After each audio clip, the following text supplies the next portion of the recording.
कोई ऐसे नमस्कार ये नहीं है। रियल है ओम नाहम मैं कौन हूँ और मेरा स्वधर्म क्या है। मैं कौन हूँ? मैं एक चैतन्य शक्ति आत्मा हूँ, है ना। मैं आत्मा हूँ तो मेरा मुख बोल रहा है। आत्मा नहीं होगा तो मुख बोल सकता है? आत्मा नहीं है तो आंखें देख नहीं सकता है। तो आत्मा है चैतन्य, शरीर है जड़। इसलिए मेरा जो आत्मा है, आत्मा का रियल स्वधर्म ही शांति है। जब हम आत्मा की स्थिति में स्थित होते अर्थात शरीर से अलग हो जाते हैं। जैसे आत्मा कोई व्यक्ति शरीर छोड़ता है, शरीर से अलग हो गई तो शांति मिलने लगता है।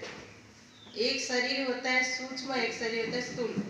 जिस स्थूल शरीर में होते हैं तो सब कुछ मेरा तेरा ये सब कुछ, कि मेरे सिर में दर्द हो रहा है, कि मेरा ये प्रॉब्लम वो प्रॉब्लम, ये चाहिए वो चाहिए। जो शरीर से अलग होता है आत्मा, फिर इस शरीर के जो संबंधी की जो चीज की आवश्यकता है तो वो ही कामना नहीं करता है। तो इसलिए यहाँ पर जो प्रजापिता ब्रह्मा कुमारी ईश्वरीय विश्वविद्यालय में पहला यही शिक्षा दी जाती है। पहला पहचान, खुद का पहचान, खुद हम समझ जाए रियल मैं कौन हूँ। आज सारा दिन मैं और मेरा व्यक्ति करते रहते हैं, यानी मैं कौन हूँ और मेरा कौन है ये जानना जरूरी है ना, जानना चाहिए ना, समझना चाहिए।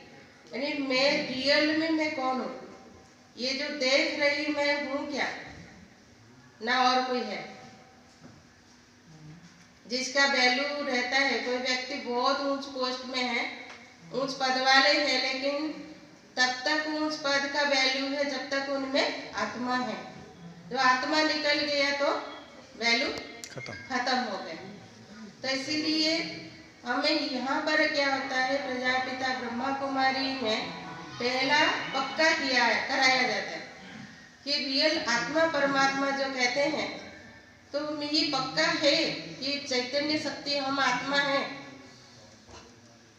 ऐसे भाई बहुत बहुत भाग्यशाली है, महान आत्माएं हैं जिसको भगवान ने याद किया है। कभी कहना भगवान की याद किया मैंने उल्टा समझते हैं, भगवान के घर पे जाना समझते हैं। और भगवान के घर पे जाना कब, जो शरीर छोड़ के जाते हैं। तो रियल में भगवान अभी याद सभी को किया है, क्योंकि हम सभी भगवान के बच्चे हैं। आत्माएं जो हैं परमात्मा के हम बच्चे हैं, और हमारा शरीर का जो संबंधी है अलग अलग है, पर शरीर को चलाने वाले जो शक्ति है वो आत्मा है। और वो आत्मा का संबंध किसके साथ है? परमात्मा के साथ, जिसके लिए हम गाते थे तुम्हें वो माता पिता तुम्हें वो बंधु सखा, मतलब तुम ही हो, तुम ही मेरा माता पिता बंधु सखा गुरु।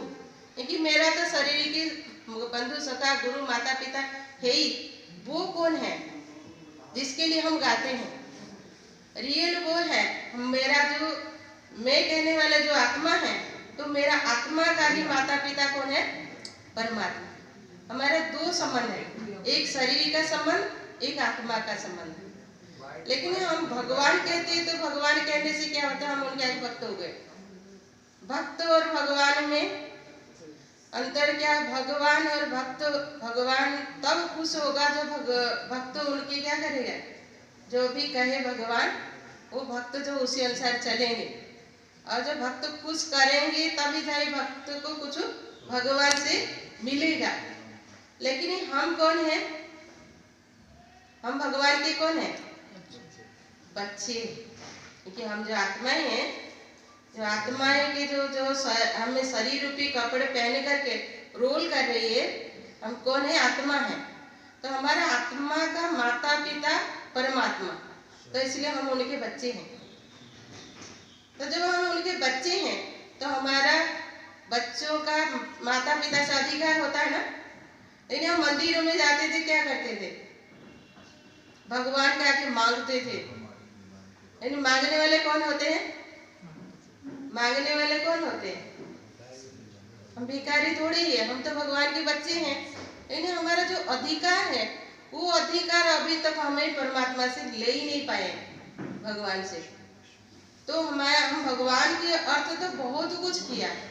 भगवान के अर्थ कहीं आप आए हैं, किसके लिए आए हैं? कि भगवान के घर पे आश्रम दीदी बुलाई जो भी है, तो ये एक भावना से आए हैं ना, कौन सी जगह पर जा रहे हैं। तो भगवान की बातें सुनते ही हमारा भावना ही बदलने लगता है। भगवान की कहीं भी मंदिर देखते हमारी सिर ऑटोमेटिक झुकने लगता है।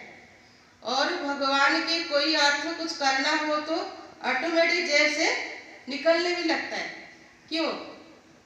जो किसी से कोई संबंध नहीं होता है तो उस अर्थ कोई कुछ करते हैं क्या? करते हैं? नहीं करते हैं ना। तो रियल हमें उस परमात्मा के साथ हमारा जो संबंध है उसको जब आप अच्छी तरह से समझ जाएंगे तो फिर भगवान जो है वो क्या करते हैं, वो सभी आत्माओं का माता पिता है। इसीलिए सभी क्या करते हैं, उनको ही सभी पुकारते, चाहे किस धर्म वाले क्यों ना हो, कोई धर्म वाले हो, कोई जात धर्म रूप रंग जैसे भी हो, सभी उस परमात्मा को पुकारते, क्योंकि सभी आत्माओं का माता पिता परमात्मा। परमात्मा ने यहाँ पर जो विद्यालय खोला है, ईश्वरीय विश्वविद्यालय, विश्व की सारा विश्व की आत्माओं का कल्याण। क्योंकि आत्माओं का कल्याण कैसे होगा? क्योंकि आत्माएं जो आज दुख का कारण है, विकार और बुराइयों की वशीभूत है आत्मा। विकार क्या है? काम विकार, क्रोध विकार, लोभ विकार, मोह विकार है। ये विकारों ने हमें क्या किया है? विकारों के वशीभूत होने के कारण आत्माएं सो आज दुखी है।